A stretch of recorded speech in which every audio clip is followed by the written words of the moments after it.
Nung ako, kailan pa nangyari sa pasyente yun?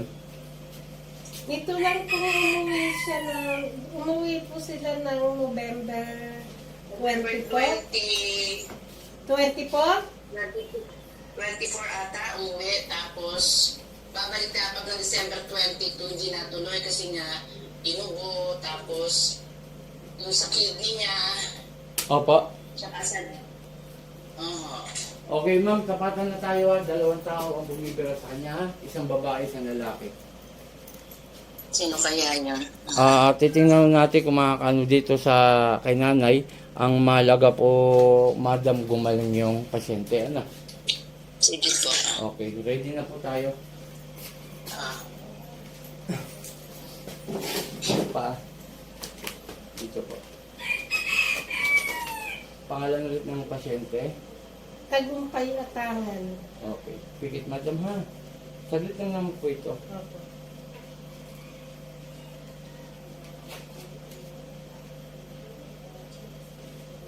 Aray!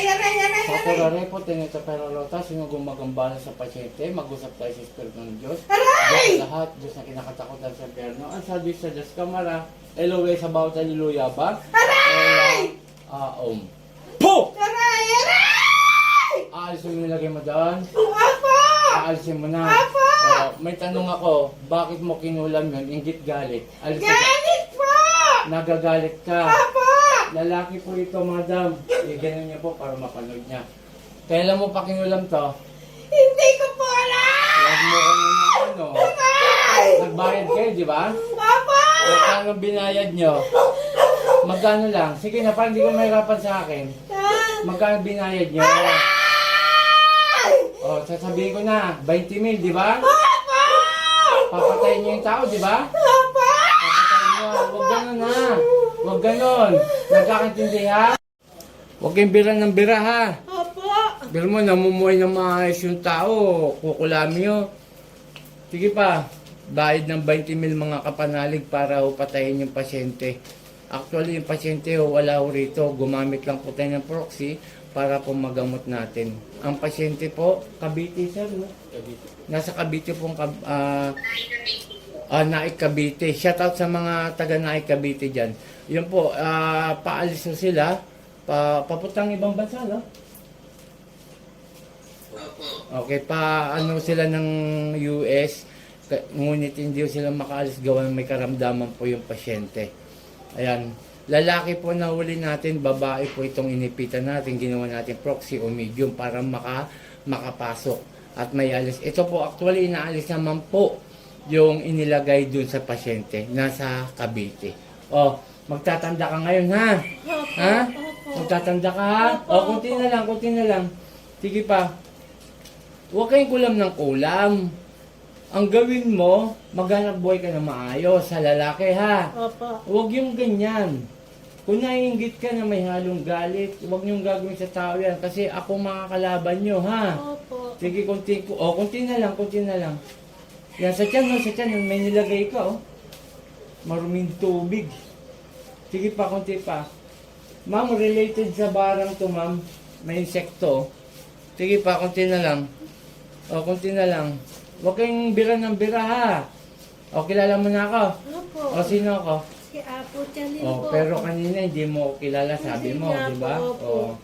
Huwag kang nagagalit ha, huwag kang sumisigaw ha. Opo. Kasi nag-uusap lang tayo ng maayos eh. Opo. Okay? Opo. Sige, bira ng tanggalin mo lahat yan. At kung ano nilagay nyo dun sa tao, ibabalik ko ngayon mismo. Pasyensyahan tayo ha. Opo. Ha, lalaki! Opo. Sige. Sige pa. Kunti na lang. Pasyensyahan tayo. Panginoon kong Isus, sa aking mandakilo, mingaw ng basbasay na balik ko nilagay sa pasyente. San ipratris? Mek? Bagal! Walang iya ka. Kalalaki mong tao eh. Balik ko ngayon sa'yo, hayop ka. Pangalan ito?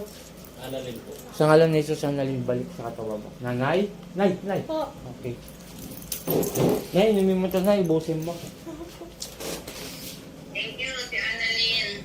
Magandang umaga sa lahat. Ito si Apo Chalin, Apo Eric. Andito ko sa Dinalupiang Bataan kung saan nang gagamot.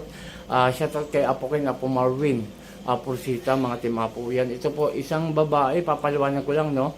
Isang babae ang ginamit nating proxy para ho yung pasyente sa Cavite, sa Naik Cavite ay ating magamot. Yung nga po napapasok natin, lalaki at nagbayad po ng 20,000 at nais nilang patahin ang pasyente.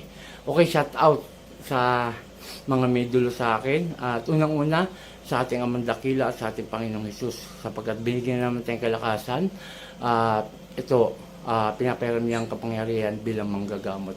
Okay, maraming salamat. Ako Apo Eric, Apo Chalin. Magandang umaga.